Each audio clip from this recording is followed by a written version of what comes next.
Welcome to the Classical Happy Hour. I'm your host, Martin Davids. This is the show where my guests and I talk about music while enjoying a tasty beverage. Then we try to play some music together. Today's guest is Rachel Barton Pine. Hi, Rachel. Hi, Marty. It's awesome to be here. The first thing I want to ask you about is, can you tell me a little bit about how you became a musician and when you knew you wanted to be one, like professionally? Okay. So, the oft-told tale, I was 3 years old and there were some middle school age girls playing violin in my church one Sunday. And both my parents tell the same story and they never agreed on much, so it must be true.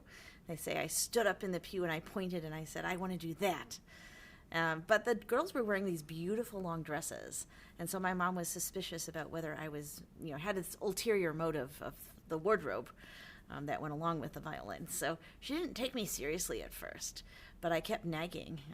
I just had, gotten hold of that idea. It was the sound of the violin that totally captivated me. So there was a teacher in the neighborhood that summer, and my mom let me go to violin lessons. It was like walking distance. The other kids were taking violin lessons, and I just became obsessed right away. And by the time I was 5, I was signing my school papers, Rachel, violinist, and identifying not as someone who played the violin, but that I was a violinist. That was the core of my identity. And my parents, were basically like, this kid is really weird, which I guess I still am. But I just knew I've never had a point in my life where I didn't know what I was going to do with my life, which is very, very lucky. Of course, at age 5, I had no concept of careers in music or, what the profession actually was, but I just knew that I was meant to play the violin and that was the thing that I most enjoyed. And I knew people were professional violinists, and I knew that was what I was going to be. So there was never a point when you went from, I love playing the violin to, I want to do this for my career. It was just always... Well, yeah, from age 4 to 5 is when that happened. Wow. I mean, what else do you remember from age 4 to 5? Well, I remember the birth of my sister when I was 2. That's my earliest memory. It's pretty awesome to have gotten to witness something like that at that age. And just little memories of kindergarten or grandparents, things like that. But I have very vivid memories of learning certain things on the violin. And, I don't know, all of my life kind of relates to what piece I was doing that month or things like that. Wow. Yeah, very few memories from that age, but that I started at age 4, and I remember we went to England on a trip for a couple of months. My dad had a job teaching out there. Oh, wow. And I had my violin at O'Hare, and some old guy said, "Oh, is that a machine gun in there?" Oh, no. And I still remember that kind of thing. So clearly that was a big moment for me. Okay. Well, that was, surprisingly concise. After all these years of interviews, I try to be succinct, but we'll see how the whiskey affects that as we go along. Yeah. Drink up and I'll try to draw some more out of you here. So I know you're into diverse types of music, that you don't just play, classical or Baroque, and that you're kind of into heavy metal. And in fact, I've seen your band perform before. So can you tell me a little bit about your fascination with heavy metal? Yeah. So basically, my parents only played classical music in the house, in the car. That was all I ever heard growing up, except for Chicago blues. Occasionally, we were hanging out with my dad. He would put on one of the old records that my parents had in college. And, basically their pre-parenthood years before I came along and spoiled their fun. And Chicago blues is just kind of in the air around here. But, other than that, it was just classical. So I was 10 years old, and Santa Claus brought me my first transistor radio. So I started scrolling up and down the dial, and I found all kinds of things I really had not been exposed to. 80s pop and classic rock and light rock and, just whatever. But there was this heavy metal station that came on at the end of the dial, at 10 p.m. every night. And it played, not the mainstream middle of the day, Van Halen, AC/DC, Aerosmith, whatever, but it would play like Slayer, Megadeth, Anthrax, early Metallica, Pantera, and I was just like, whoa, this is amazing music. The intensity really grabbed me, and I started listening to a lot of that stuff because I thought it was an escape from classical. Not that I wanted to, I should rephrase that. I didn't want to escape from classical, but if I wanted to relax, I couldn't listen to classical, because if it was a piece that I already knew, I would be analyzing, how are they interpreting it? If it was a piece that I didn't know, I would be analyzing, how is this piece constructed? So I couldn't turn off my thinking brain when listening to classical as much as I loved it. Sometimes, you want to chill out and stop thinking.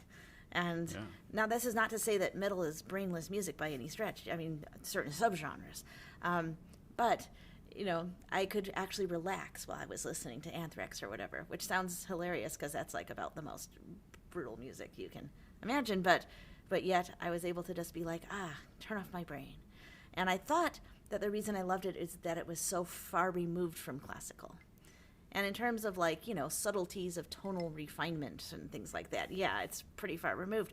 But it turns out that it was no coincidence that I was really drawn to some of the more sophisticated subgenres like thrash, and because actually a lot of those artists, once I started hanging out with some of them and meeting some of them, turns out that their music is very, very inspired by classical, and they're big classical fans. I actually started playing some of this stuff on my violin in my early 20s. It had never occurred to me to play the music I listened to on my own instrument. But then the way it happened is I got invited to play the national anthem for a Chicago Bulls playoff game. And, all the guys were there, Marty, and what am I saying? All the guys were there, Scotty and Michael Jordan and just the whole team from that era. And I got to meet them, got their autograph. It was really, really fun. I got great seats for the game, and Dennis Rodman, all of those guys. And so, but it was the most unexpected thing happened. I thought it was just like that night, have fun. It was obviously a thrill for a classical musician to get to play in front of a crowd of 20,000. Our art form is, kind of compromised if we mic ourselves up. But, it is pretty fun to play in front of 20,000 people. So, so that was a thrill. But then what I didn't think about was the fact that millions of people were watching it on TV. So I started having random strangers coming up to me on the street going, "Hey, I saw you on the Bulls, and I thought your violin playing was really awesome," and stuff. And I had made this, kind of Paganini-esque version of the national anthem, of course, to try to show what the violin could do, all the fun fireworks in, 120 seconds. So this was really inspiring to me because I had always been very devoted to community engagement, ever since I was a teenager, going out, touring around, soloing with orchestras. But it was, a lot of it was centered on educational type stuff with children. And, I had this idea, like, if you don't grab them when they're young and introduce them to classical, get them turned on to classical, like if they're adults, they're set in their ways, they have their listening taste, there's not much hope. And seeing how excited so many of these just random people were to have encountered a violin, I was like, whoa, maybe there's actually some potential here to introduce people to the violin and to classical music. And so I started looking for creative ways to reach basically my peers, fellow rock fans, to spread the message, hey, just because you like rock doesn't mean you can't also like classical. And in order to do that, I started going on these rock radio stations. This is before all the country's radio stations were bought up by these corporate conglomerates. And, when each town station was that town station and had that town's DJs and, was all about local. So I'd be playing with that town's orchestra. I'd go on the rock station a couple days ahead of time. And I'd play some Metallica or Led Zeppelin or whatever, and then play some Izai and just some, really intense, shredding classical music. And people started showing up to my concerto performances and saying, "Hey, this was my first ever orchestra concert. I loved it."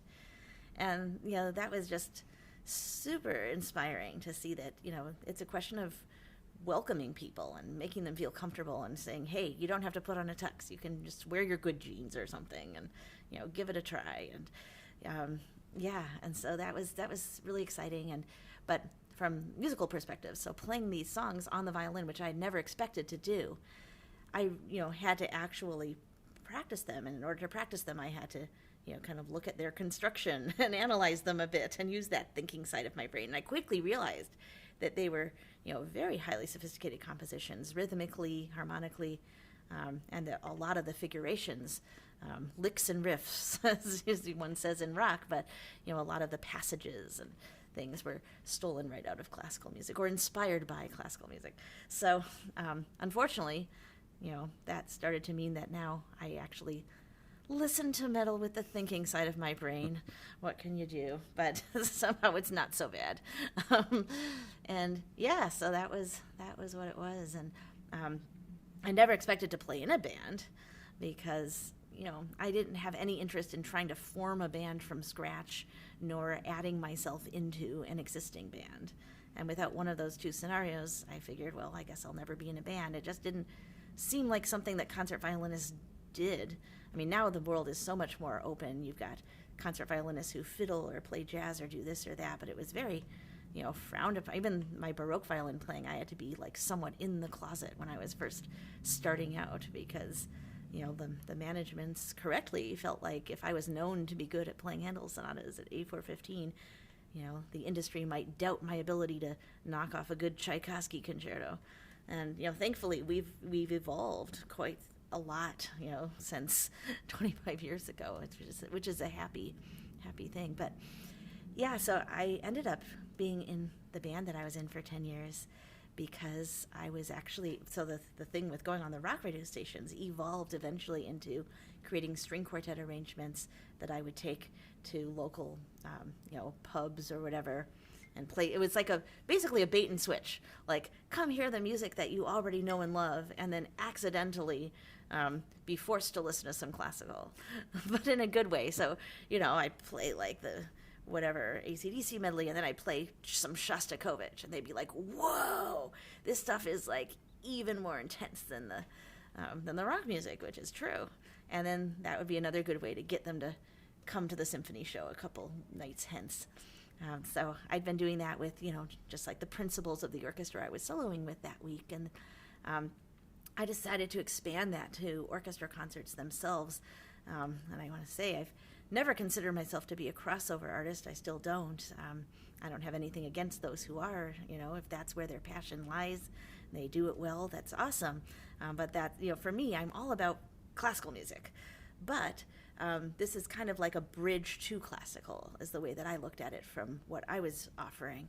And so basically taking that same concept and transporting it to the symphony, to the whole orchestra, because a lot of times when orchestras do rock evenings, they're either doing like, amplified things where they're adding, drum kit, but then that's so loud they have to like mic the orchestra, and, or they're being backup band to some existing band or cover band. So you might get new audience coming in, but you're not actually giving them any experience that's going to entice them to come back the next week for the normal Masterworks concert. So I thought, what if we can do some really, effective arrangements of real rock music, but with just the acoustic orchestral forces as they normally exist, and then also play some symphonic music in between and give people what they came for, which was, some really fun orchestral rock music, but then also intrigue them enough that hopefully they'll be like, hey, I actually like listening to an orchestra as it always sounds. So I was workshopping, basically which songs to choose and which classical pieces to put in particularly. I asked a couple of my friends from the Chicago metal scene to come over and just listen to different recordings, and so I could kind of get their feedback. One of the things that's really interesting is in classical program, we tend to build our recitals sort of like a meal. We might have a little bit of an appetizer, and then we're going to go right to the big fat entree, and then if we're lucky and it's not a 3 sonata recital and that's all you get, but if we have a nicely balanced program, we tend to have some desserts at the end. But I found that for my colleagues, my friends that were much more entrenched in metal and not as familiar with classical music, that they needed longer to get there. They needed more appetizers and side dishes and things before they could get to any kind of a main course. And so I actually built the program with a different flow than I would otherwise have done if not for that focus group session. Is so that it was because like most rock songs are not that long, so I think so. Yeah, I think it's just as simple as that, which is something that I almost felt like, oh, duh, I should have thought of that. But, I'm so used to classical that a 20-minute piece seems short to me. It's not a 40-minute piece, right? So, yeah, it was interesting to see. Even I think the more expanded harmonic language and, the more wide-ranging emotional journey of a typical classical piece.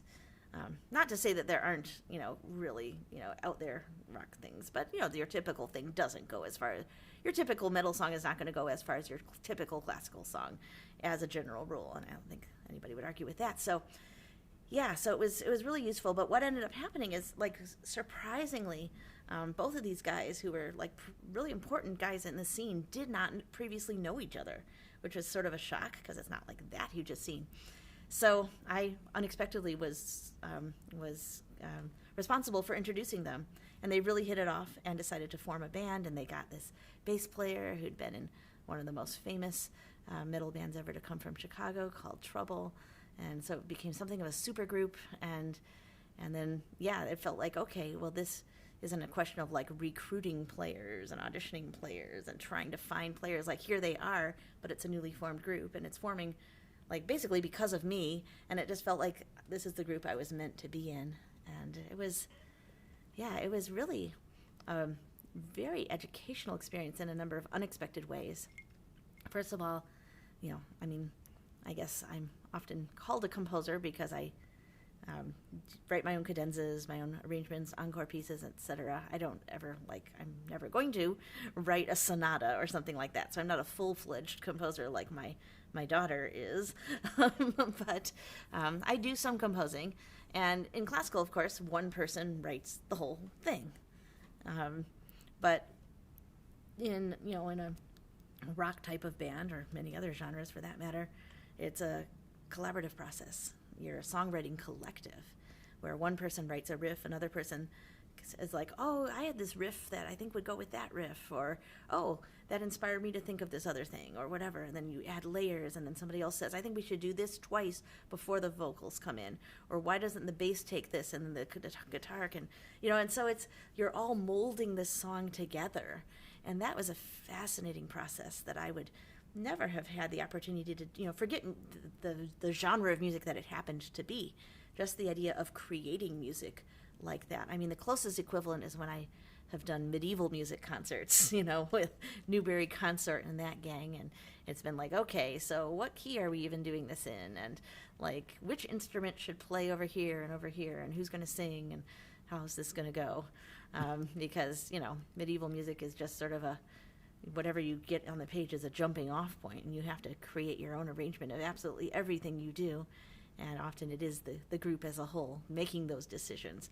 But you're still going with somebody else's melody from the medieval period. It's not like you're writing the melody and doing all of that. So it was a step further to do it with the metal group. And then the other thing, of course, was the performance itself.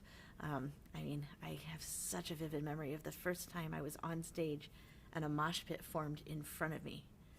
And just that feeling of power, like your music caused these humans to respond like that. In classical, I'm strongly in the camp of if you feel like clapping, you should clap. If you don't feel like clapping, you shouldn't be obligated to clap.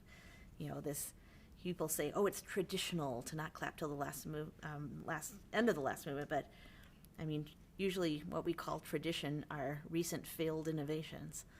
And so if you go back farther in history, they absolutely did clap between movements, and it Different worked. Tradition, yeah. Yeah, and that's a whole conversation. But anyways, the point is, you still have to wait till the end of the movement to see if they're going to clap or not, and to see how enthusiastically or not it might be. And so the amazing thing about playing for rock audiences, and this could only work because it's louder and you're not going to disturb your fellow listeners by responding in the moment, right? Which classical, that just simply wouldn't work. You would lose so much of the subtleties. But yeah, if they liked what you were doing, they would move closer to the stage. They would throw the horns. They would head back more vigorously.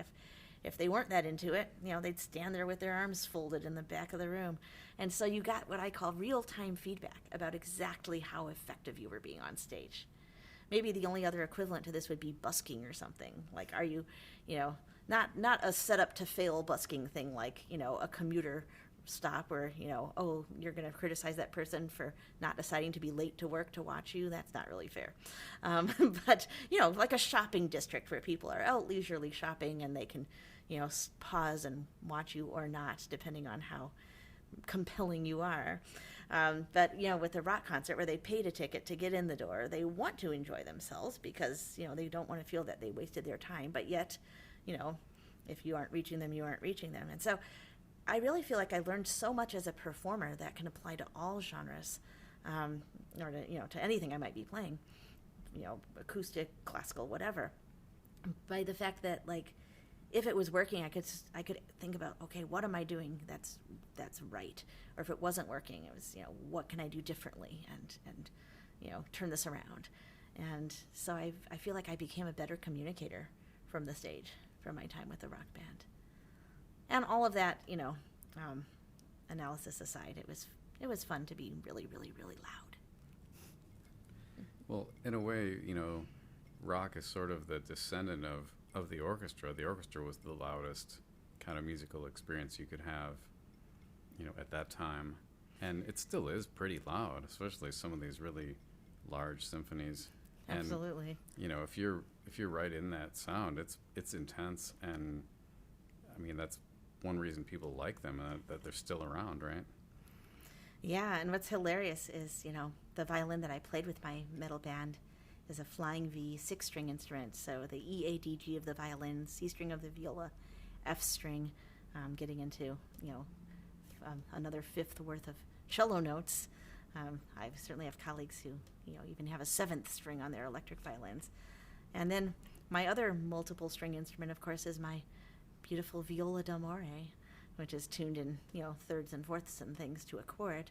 And that's, one of the most soft cousins of the violin that exists, and, very delicate instrument. And so it's kind of hilarious that my loudest and softest instruments in my menagerie of violin-like things are the loudest and the softest.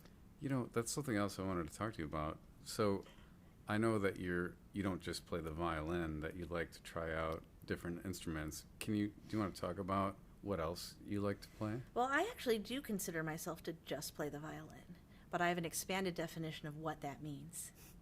Though I did love the one time when when the early music scene kind of gathered, convened.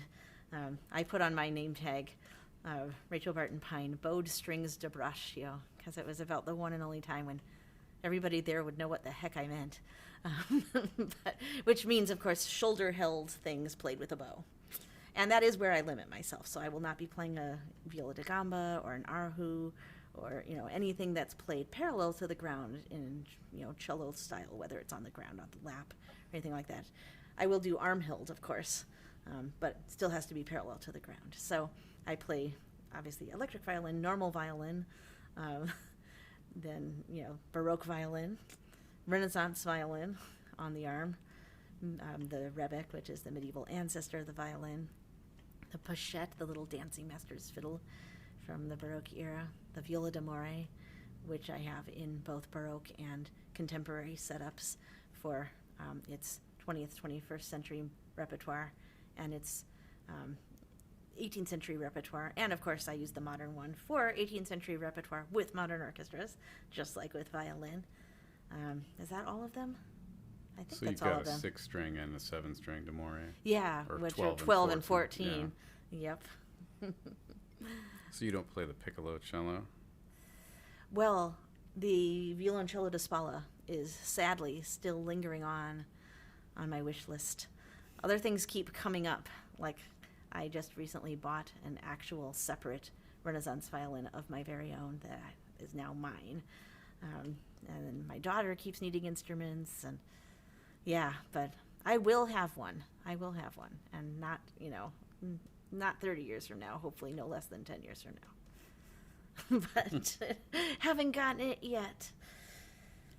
All right.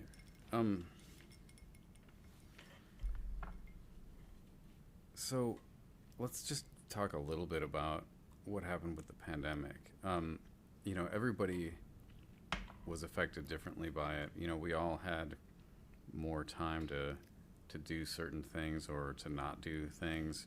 For you, did you have more free time, and did you like anything about that? And also, did you do any interesting projects? I mean, I know about your 24 and 24. That was pretty cool. Maybe you can talk a little about that. But I'm interested in, did you get to pause a little bit? Did you need to pause? And what was it like for you? Yeah, I mean, I've lived life on the road since I was a kid, and my daughter's been raised on the road since she was 3 weeks old. That's when we resumed touring with her. And people were like, don't you want to stay home and rest with your new baby? And I was like, well, in a hotel, they bring you your food, they change your sheets and towels. Like, why would I be home and have to wash my own laundry? Like, if I've got a new baby, it's better to be in a hotel. I don't know.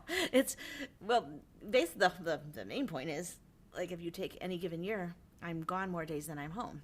So in a way, home is hotels. So staying home is like the anomaly. Being in hotels is like, now I can relax. I'm in my normal environment. I can, bond with my new baby. So sounds a bit weird, but that was our normal. And so Sylvia was just so used to, every week is a different climate, a different environment. She might be touring the Redwood Forest one week, Tower of London the next week, beaches of Costa Rica the week after that. Like, it was all just different every time. And also, different playground, different children's museum. And so we did, raise her as a lifelong homeschooler, though we would always joke that it wasn't really homeschooling. It was basically airplane schooling, backstage schooling, and hotel schooling. And so we were very, very grateful and lucky, when lockdown hit, that we didn't have to transition anything academically. We just carried on as always. And the other thing is, being true homeschoolers as opposed to doing school at home. We had complete freedom over what we did, when we did it. If there was a stress day, especially in 2020 before the election, and Sylvia was just really feeling it, we'd say, okay, that's fine. Let's just cuddle. We'll do your math tomorrow. No biggie. And we weren't answerable to anyone. So that was super, super lucky. It was interesting to see. It was the very first time in her whole life that she had had continual access to all of her books and all of her toys and all of her art supplies. So at first, she was just reveling in this unexpected luxury in a way. Instead of just the handful in that week's suitcase, she could just go to use anything she wanted. But then after a little while, a couple of months, she was like, Mom, I never get to talk to anyone anymore. And I was like, what are you talking about, kid? You're on FaceTime all day long with your grandparents and your friends. And, her friends had more time to FaceTime her than ever before. So they couldn't have in-person play dates, but especially since some of her friends don't even live in this geographic area, it worked out great. They were hanging out online and drawing pictures with each other and, playing imagination games and doing the whole thing. So I was like, what do you mean you never talked to anyone? And it turned out that what she meant is she wasn't having interesting conversations with new grown-ups that she just met that week. Because she's always at the post-concert dinners, the post-concert receptions.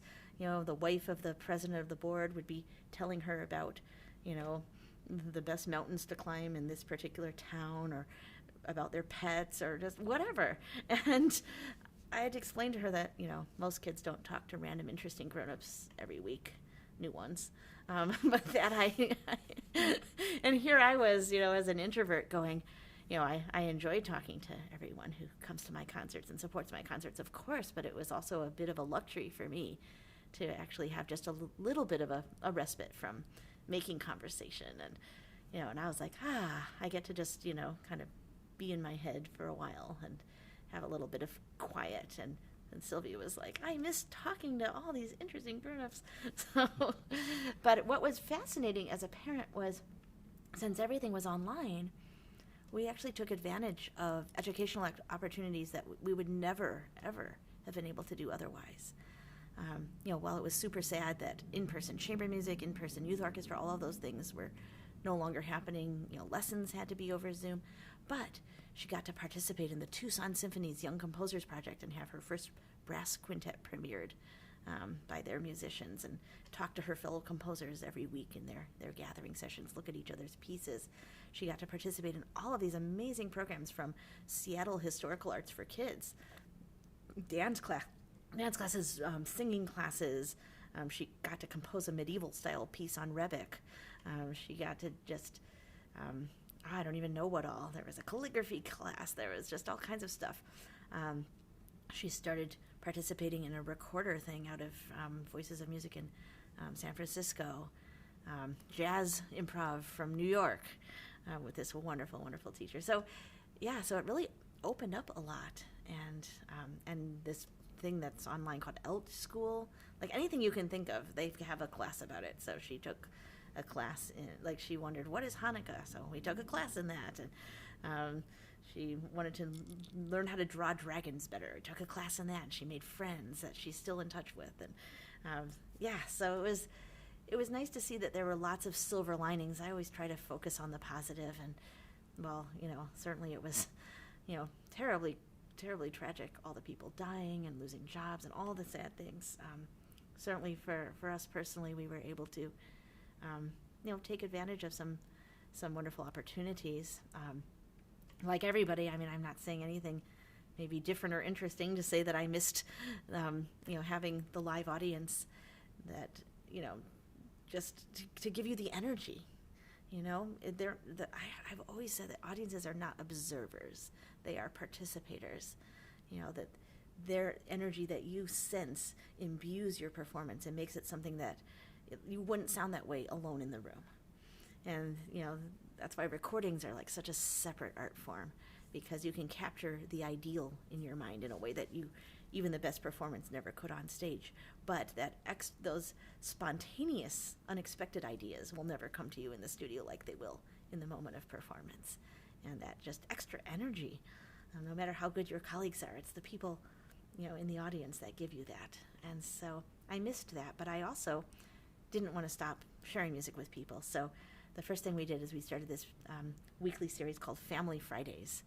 And I had, 26 episodes of that, which are still online on my Facebook and YouTube.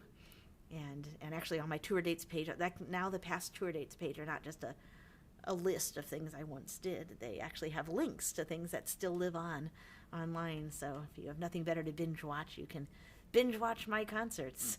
And the easiest place to do that is actually my website's past tour dates. But anyways, Family Fridays was fun. It was all unaccompanied music, but I got to explore, different themes. Like around Valentine's Day, I did one with, romantic kinds of songs, or I did one, different ones based on different parts of the world, some Spanish music, or I don't know. There was just a whole bunch of different themes. And then I did this 24 and 24 that you mentioned, the 24 concertos, and that was not meant to be a pale substitute for hearing a concerto with orchestra as it ought to be heard, but it was actually meant to be sort of its own special thing, because I realized that my experience of playing it, and this happened because at a certain point I realized I miss my concertos. Not just I miss soloing with orchestras and hearing the symphony around me as I play, which I totally missed, but I miss my usual experience of the concertos, which is playing them alone in my room. Because you think about the number of hours you have to practice before you ever get to the symphony, that far exceeds the few number of hours that you're rehearsing and performing with the orchestra. So the majority of my experience with any concerto ever is a cappella. And I missed, I felt like these are my closest musical friends, the Mendelssohn and the Brahms and the Beethoven and the Bruch and the Saint-Saëns and all these concertos, and I just miss them. And so I started the series. I was like, I bet it might be kind of interesting for people to hear what just the violin part sounds like, which is what the conductor, of course, gets to hear in the private soloist conductor meeting before you get with the orchestra. That's where, on a good day, they just find out what your intentions are so they can best support them and anticipate them. And on a not quite as good day, you might have to spend some diplomatic time ironing out interpretative differences. But it's, that's what you do with the conductor there. And so, so I did 24 different concertos over 24 weeks and talked a little bit about the history of the piece, my history with the piece personally, about, how the piece is constructed, and, some tips on, or just basically interpretative thoughts, about my journey to, understanding the piece thus far. And it was, really fun. And I think, violin students, violin teachers, violin aficionados, like, people seem to really enjoy it, and I certainly did. So that was a really good way to spend my time. And definitely live streaming, while you don't have the audience, you do have that being in the zone thing of knowing that, okay, the tally light goes on, you're on the air, like you are live, and you're live. And it does give you that little bit of extra adrenaline focus, and you can play better than you would if you were merely practicing. The thing that I definitely, truly dislike and hope to not do very much of again in the future, ever in my life. Though, no, before I say that, I want to say that I'm absolutely so grateful and so appreciative of all the opportunities I had to do pre-records, because I got, to share my music with people. I got to provide a recital for various presenters when I couldn't be there in person. And, actually, I was always very happy once I had done them, and happy to have done them, happy to have it out there, happy to be able to know that it was being sent to the listeners of that series and so on. But the process is not so fun, because you have the worst of both worlds. You have the camera rolling, and so you have to get it right. And if you, make an error, you would have to go all the way back to the beginning, or have to try to make some kind of a cut or splice or whatever, which isn't really that easy when it's being filmed. But then at the same time, you don't have the sense of it being live, let alone an audience, to help you get it right with that straight shot. And so you're trying to do a straight shot with absolutely nothing to help you. And so it's just the most difficult challenge possible, is those pre-records, especially all by yourself. I think it would be different if it were with colleagues. I know you guys were just hanging out doing that really cool thing, where you were basically doing, party house for a week with the Baroque forces. Yeah. That sounded like super fun. And all by yourself, though, with just you and your violin and a blank wall, except for the camera, is just like, So, but again, I was so grateful that I had places that wanted my music and that I had work, from that perspective, I guess, if we want to go there, that I had, engagements and stuff to keep me active, stuff to keep me in shape on my instrument, stuff to keep me musically stimulated, thinking about music, practicing music. So, yeah. You do find out what motivates you if there's nothing on the calendar, right? Do I want to play just to play? Is there something that I really want to learn? But if you've got actual work that you have to do, then motivation's not really an issue, right? Yeah, and, I definitely didn't have, the kind of weird emptiness that a lot of people, had to face. I have no idea what I would do with myself under that circumstance. I can't even begin to speculate, because I have no basis for even, imagining what that would be. Of course, I had my family here with me, so I wasn't alone, but also with my foundation work. There's never a dull moment. And, with the George Floyd thing hitting, and everybody's, suddenly becoming, instead of a slow build, suddenly there was a sea change in terms of people being actually interested in diverse repertoire. And so all the work that we'd been doing for the last 20 years suddenly became, much more in demand than it ever had been. So I was not pandemic baking or Netflix binging. I was typing up yet more pieces by Black composers, and there's so much more work yet to be done. And it's whatever might happen with the course of concerts canceled or things, it's I will never lack for things to keep me busy just with the foundation material. Well, this has been interesting. Before we get our violins out and play something, do you have any like cool projects coming up that you want to plug or tell me about? Well, sure. Assuming that, Omicron doesn't make it not happen. I guess we'll know by the time this airs. But so my Concertos by Black Composers record from 1997. 2002 is its 25th anniversary.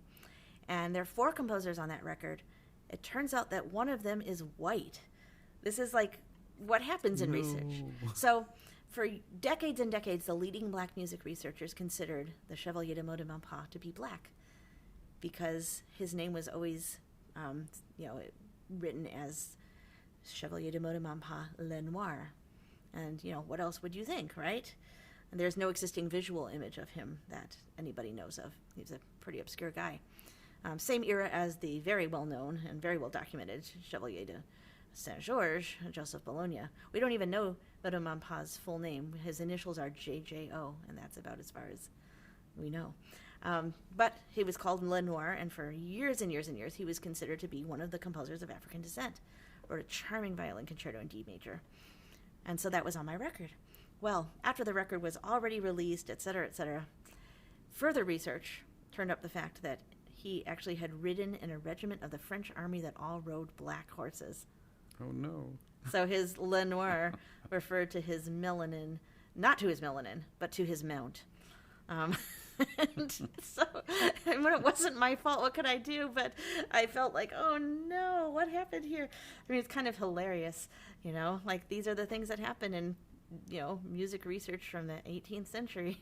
And so, but we thought for the 25th anniversary of the album, let's re-release it and excise the poor Chevalier de Meaux de Montpas. It's still a charming concerto, but, he's just a random white guy now. Are you going to replace him with somebody? Yeah. So actually, at the time that I was figuring out what repertoire I wanted to do in 97, I collected a lot more concertos than those that actually appeared on the album, because you can only squeeze so much onto one CD. And one of the pieces that I really wanted to include and couldn't was the Florence Price Concerto. And actually, there was just one page, the first page of her concerto, that I did have in hand. Somehow it had been floating around, and so I could see that it was a good piece. I knew that she was a great composer, and I was just like, oh my gosh, I just really want to play this piece, but it was considered to be lost forever. And as you know, there's that dramatic story that a few years ago, a whole trunk of her manuscripts was found in an abandoned farmhouse, and now they're finally all out to the world. And so there's been one recording of her 2 violin concertos. Her second concerto is really her masterpiece. And so I'm going to record that in Glasgow with the RSNO. And so then the team was like, oh, if you're going to be in Scotland anyway with the Royal Scottish and, got the producer and the hall and everything else, then why don't you knock out your next concerto record while you're at it? Yeah, why do just one concerto, right? Yeah, I guess so. 24. So my next concerto record is Shostakovich First, paired with the Earl Manine Concerto. Actually, tying our conversation back to the beginning, Earl Manine is one of only a mere handful of heavy metal violinists in the U.S. Essentially, there are about 4 of us. And so we all know each other, needless to say. And he's also just an amazing composer. And so I had asked him to write me an unaccompanied violin piece a few years back, which is just, and it's actually on my Family Fridays series. I forget what the topic of that. I think it was classical inspired by metal, and I played a few different pieces that had been written for me. I think I saw that one, yeah. And, not cheesy crossover rock and roll sounding whatever on the violin. It's, it was really in the same way that Bartok's serious compositions incorporate the rhythms, melodies, and harmonies of Hungarian folk music. So it's using some of the style of extreme metal as a building block in art music. And, of course, classical has borrowed from absolutely everything, from jazz to Londlers to whatever.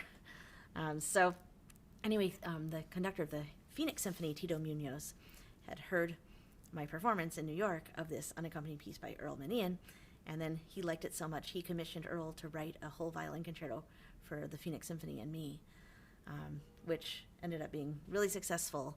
it was put on just the normal Masterworks series, not a new music series or any kind of anything, just like normal Night at the Symphony. And I was like, oh my gosh, how are the elderly people in the audience going to respond to this like ultra aggressive, like, just hard edged, kind of in your face aggressive music.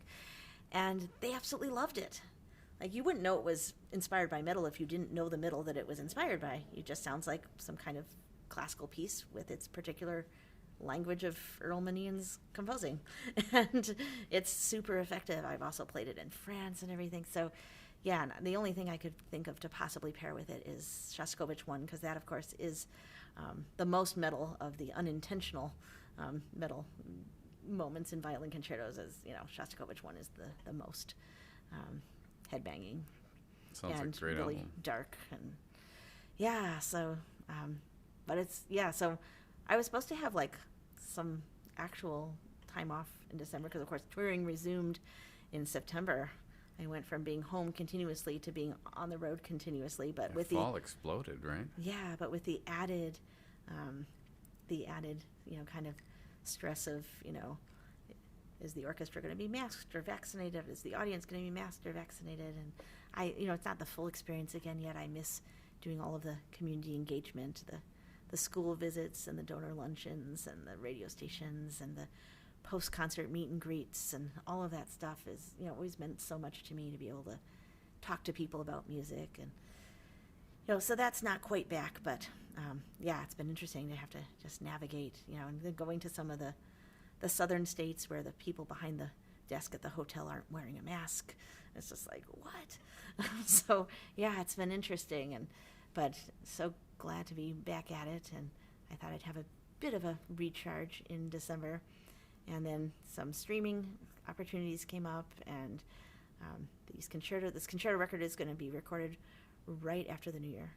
Like, right after the New Year. Like, I'm going to be practicing on Christmas. It's happening that soon. At first I was like, oh man, but now I'm such a violin geek. I'm like, yay, what better Christmas present could there be than some really fun practicing? So Shostakovich. Yeah, for Christmas. Totally. Yeah, so that's the project right around the corner. Fingers crossed. If it doesn't happen, that week for some reason, then obviously it'll happen in the near future, depending on variants and all the things in life we can't control. But Well, that sounds really exciting, and I'm glad you have some cool things coming up. I think we're going to take a quick break now and then come back and play some Bach. and a bit of Vivaldi. Oh, you got Vivaldi too? I just arranged the middle movement of Winter for 2 violins to do with my daughter. And it's the opposite of what you're doing. Well, you're taking implied polyphony and making it into true polyphony. I'm taking a monophonic line and creating a dialogue. And right. Let's go experience that after the break. So I feel like I should be playing some Roth Space.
Oh yeah. Oh, I love how this turned out.